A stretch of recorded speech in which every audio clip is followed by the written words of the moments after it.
Hi, I'm Andy Miuch and you are watching A News. Here are the headlines. Hundreds wounded in fighting in the east of DRC. Protesters in Kinshasa attack embassies. Serbian Prime Minister Miloš Vučević resigns following nationwide protests. Atomic scientists set doomsday clock at 89 seconds to midnight.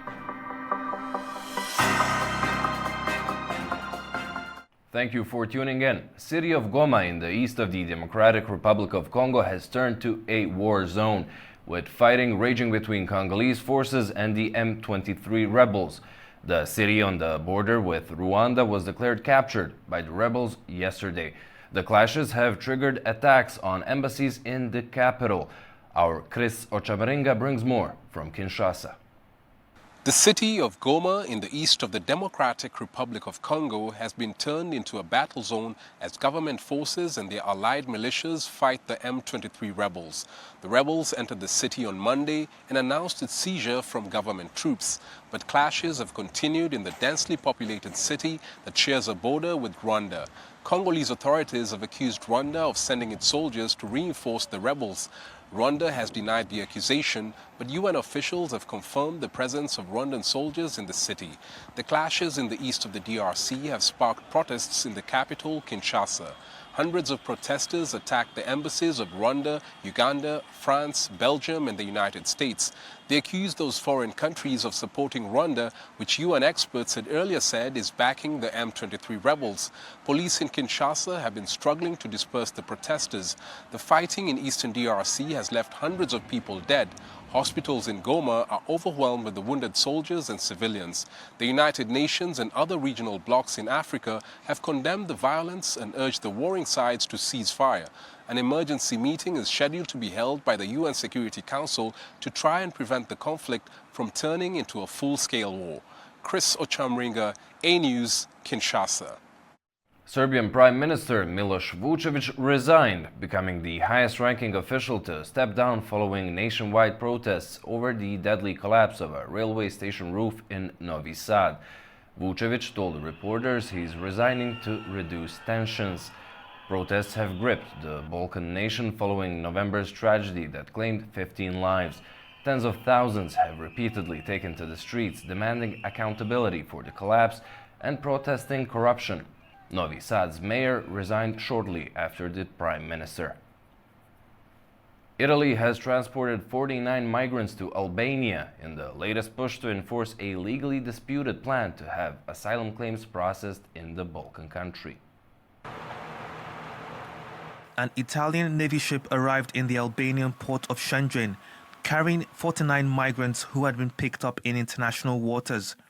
The migrants were transferred to a reception center in Albania, where they will undergo identification procedures before being moved to a detention center located 20 kilometers away.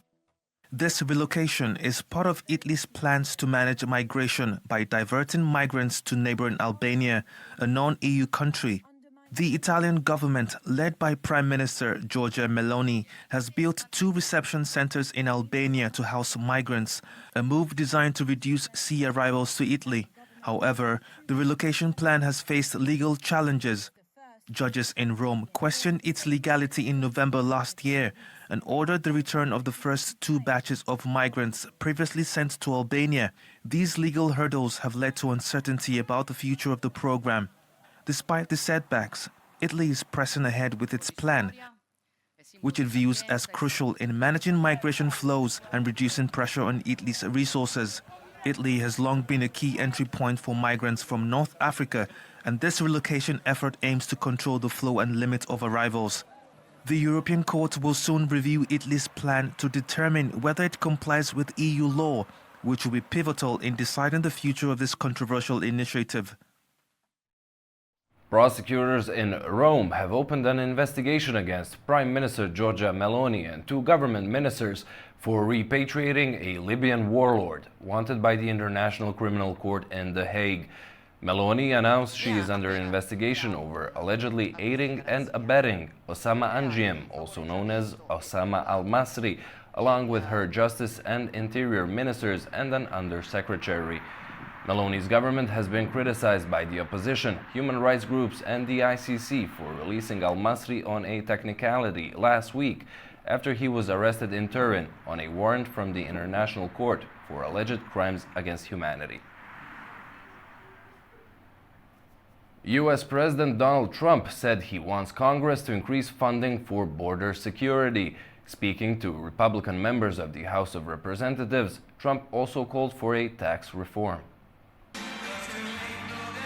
US President Donald Trump has demanded increased funding from Congress to strengthen border security. He voiced this request during an event held by the Republican Party at the Doral Resort in Miami.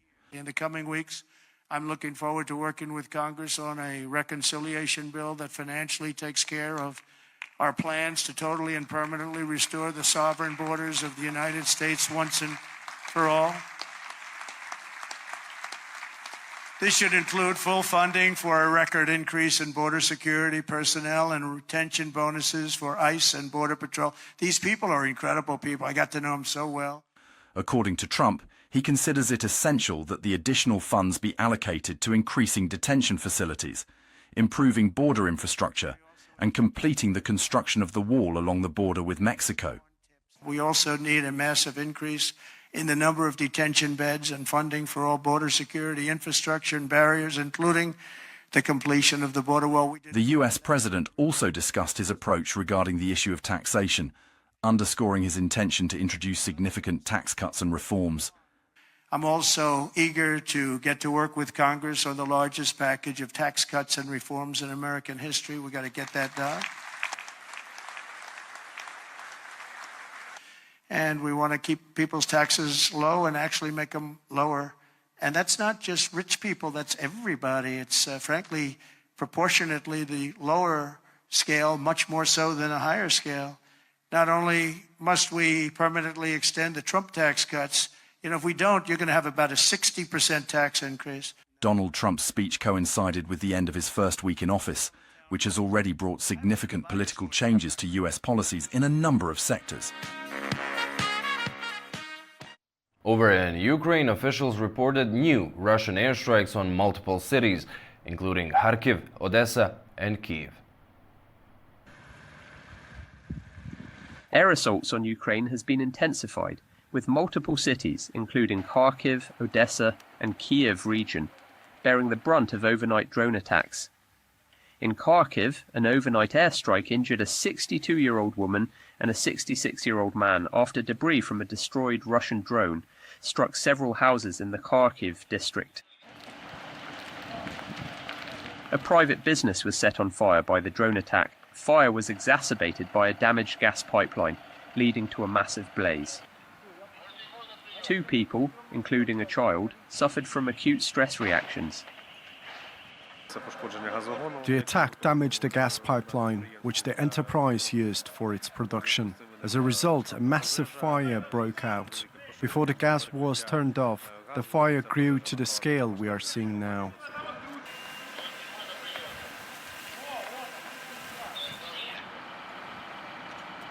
Despite Ukraine's air defense shooting down 65 drones, several others reached their targets, leaving a trail of destruction. Odessa, a major Black Sea port, was also a target where drones damaged several residential buildings and vehicles, injuring at least 4 people. There was extensive damage, with cars burned, windows broken, and several people hurt by flying glass and debris. Meanwhile, in Kyiv's region, a drone hit an apartment building, damaging several floors. As the Russia-Ukraine war enters its 3rd year, relentless airstrikes on Ukrainian territory continue to cause heavy damage to civilians and infrastructure. The European Union has extended its economic sanctions on Russia. Hungary initially opposed the move, but ultimately gave its support. Pablo Gutierrez brings more on that from Budapest. For another 6 months, EU foreign ministers have renewed sanctions targeting Russia's energy, banking, and transport sectors. These sanctions, introduced in 2014, include freezing over $218 billion in Russian central bank assets. The interest generated by these frozen funds is being directed to Ukraine as part of its reconstruction efforts. EU Foreign Policy Chief Kaja Kallas stated that the sanctions are critical to deprive Moscow of the financial resources it needs to continue its war. Hungary's Prime Minister Viktor Orban initially opposed the renewal of sanctions, citing concerns over energy security and calling for additional guarantees from the EU. Hungary has long depended on Russian gas and oil, and Orban has historically opposed EU sanctions against Moscow. The renewal of the sanctions required unanimous approval. Hungary ultimately backed down after securing concessions from the EU, including a statement on energy solidarity and guarantees that Hungary's energy supplies would remain secure. Analysts here in Europe say that the pressure from other EU members and a statement by U.S. President Donald Trump may have influenced Orban's decision. Trump recently condemned Vladimir Putin as the aggressor in the war and hinted at even stricter sanctions from the United States. Despite the approval of the sanctions, the EU faces ongoing challenges in maintaining unity in its stance towards Russia. Orban has repeatedly delayed decisions on aid and weapons packages for Ukraine, raising concerns about his reliability as a partner. Analysts warn that with U.S. foreign aid to Ukraine facing delays under the new administration, Europe must take on a more significant share of the burden to support Kyiv. The recently approved sanctions will come up for renewal in July, observers say. This could test the EU's cohesion again, particularly as Hungary's objections often leave the bloc scrambling for consensus at the last minute. Pablo Gutierrez for A News in Budapest, Hungary. Russia is still interested in continuing gas transit to Europe, the Kremlin stated. Moscow says it's willing to continue the trade if there are buyers. The flow of Russian gas to Europe through Ukraine was halted at the beginning of the year after a transit deal expired, with Kyiv refusing to renew it. Slovakia and Hungary have since urged the EU to intervene and restore gas flow through the pipeline. In Afghanistan, talks are being held on the implementation of an energy project that could see electricity being brought in from Turkmenistan. Our Tamim Bahiz brings the details from Kabul. Representatives from Afghanistan, Turkmenistan and Turkey's Çalık Holding Company met to discuss the launch of practical work on the TAP 500 electricity project. This project aims to transmit electricity from Turkmenistan to Afghanistan, with plans to extend the transmission to Pakistan. Afghanistan is actively pursuing economic and energy cooperation with neighboring countries and beyond.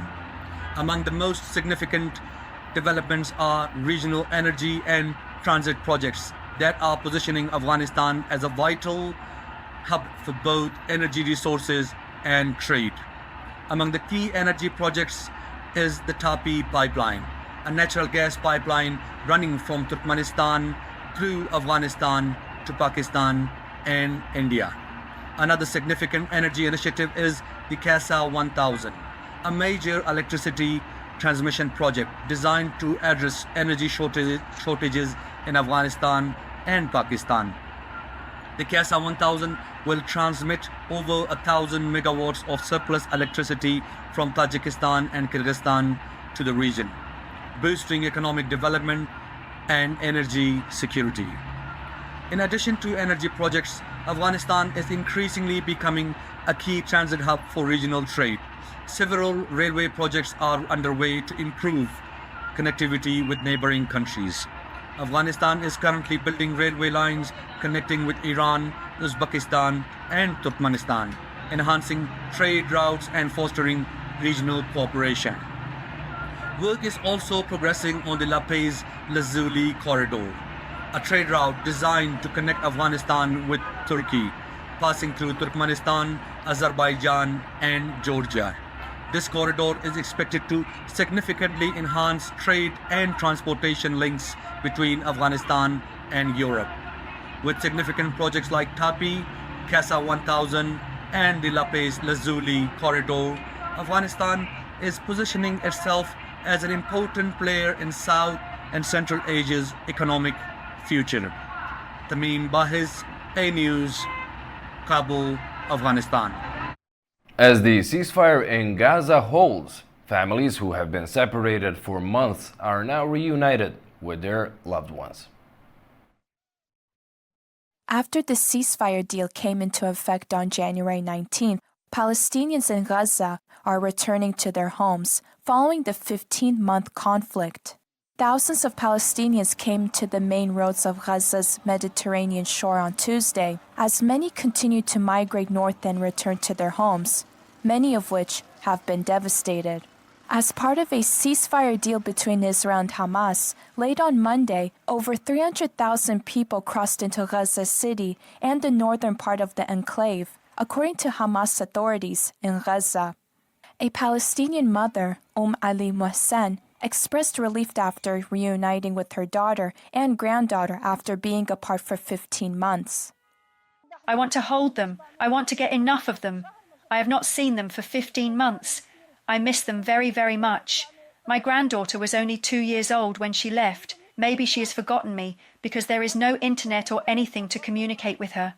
Her daughter, Suad Atallah, was in tears of joy as she expressed her happiness about reuniting with her family. I am very, very happy that I have come back and seen my family, my mother, and all my sisters. Thank God. The return, delayed over the weekend, went ahead after Hamas agreed to release 4 Israeli hostages and Israeli forces withdrew from a central corridor in the enclave as part of a ceasefire agreement in the 15-month-long war. The Council of the EU has suspended visa-free travel to the bloc for Georgia's diplomatic passport holders and officials. Georgian nationals who are holders of ordinary passports are not affected. Our Nini Nikolaishvili brings more on Tbilisi-Brussels relations.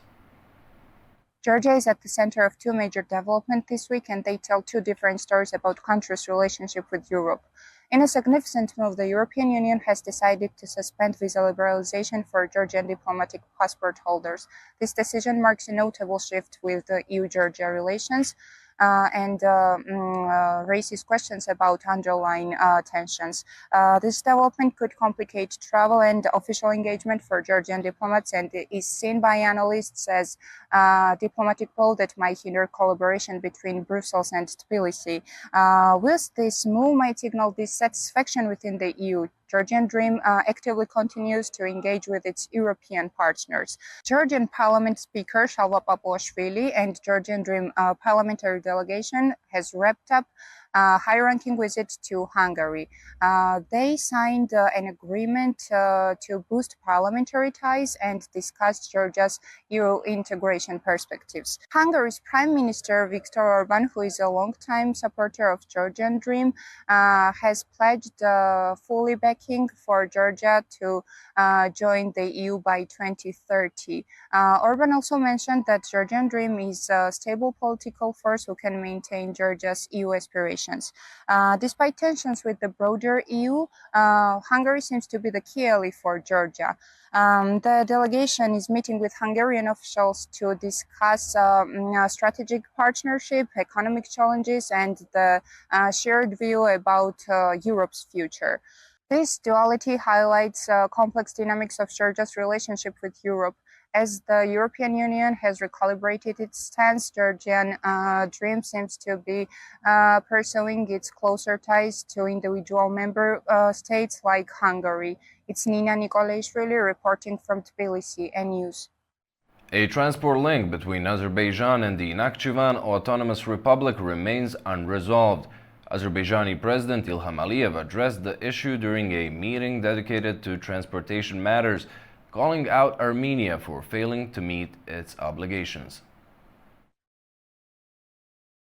There should be a transport connection between the main part of Azerbaijan and the Nakhchivan Autonomous Republic.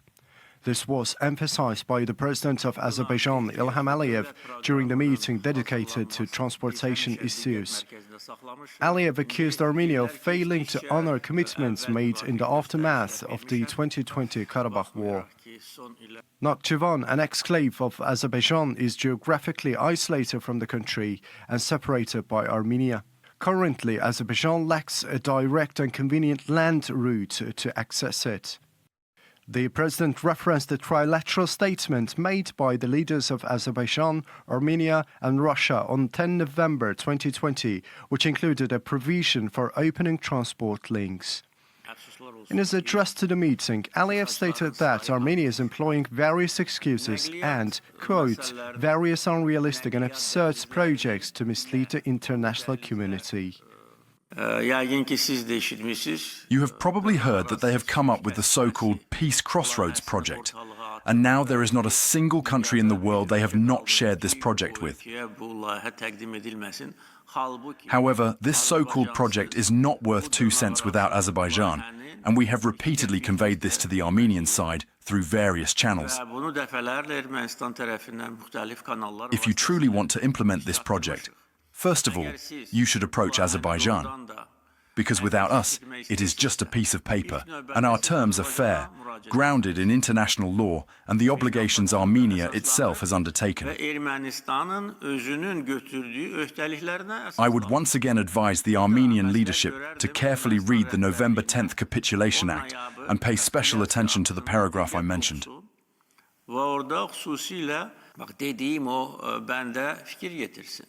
President Aliyev criticized Armenia for stalling for time and trying to confuse the international community. He reiterated that due to these actions, Azerbaijan still lacks the shortest and most convenient connection to the Nakhchivan Autonomous Republic. In business news, US-based global beverage giant Coca-Cola has issued a recall for several products in certain European countries due to the detection of elevated chlorate levels. The Belgian Federal Agency for the Safety of the Food Chain said the recall involves Coca-Cola products manufactured between November 23rd and December 3rd, 2024. The list of recalled drinks includes Coca-Cola, Fanta, Sprite, Fuse Tea, Nalu, Minute Maid, Tropico and Royal Bliss in both cans and glass bottles, with production codes ranging between 328 GE to 338 GE. Consumers were warned not to consume these products and return them to the points of sale. The recalled products were produced at Coca-Cola's plant in Ghent, Belgium. In addition to Belgium, the products were shipped to the Netherlands, the UK, Germany, France and Luxembourg. Chlorate is produced when chlorine-based disinfectants are used in water treatment and food processing. Atomic scientists have set the symbolic doomsday clock at 89 seconds to midnight. That's 1 second closer to the theoretical point of annihilation than last year. Today, the Bulletin of the Atomic Science. The symbolic doomsday clock has become a powerful representation of how close humanity is to potential global catastrophe, with midnight symbolizing destruction. In January 2024, the doomsday clock has reset at 90 seconds to midnight, the closest to midnight it has ever been. Established in 1947 by atomic scientists, including Albert Einstein, the doomsday clock represents global threats like nuclear weapons and climate change. Every year, the Bulletin Science and Security Board, including scientists, policy experts, and Nobel laureates, evaluates world events to adjust the clock's hands.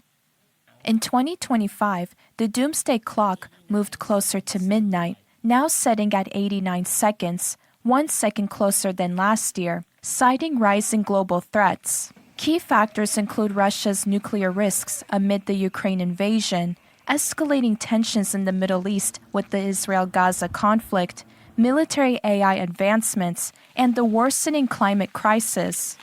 Additional concerns include China's military pressure on Taiwan and North Korea's ongoing missile tests. The doomsday clock remains a sobering reminder of the fragile balance of global stability and the importance of cooperative action to secure a sustainable future. Well, that's all we have for you for now. Thank you for watching and stay tuned to A News.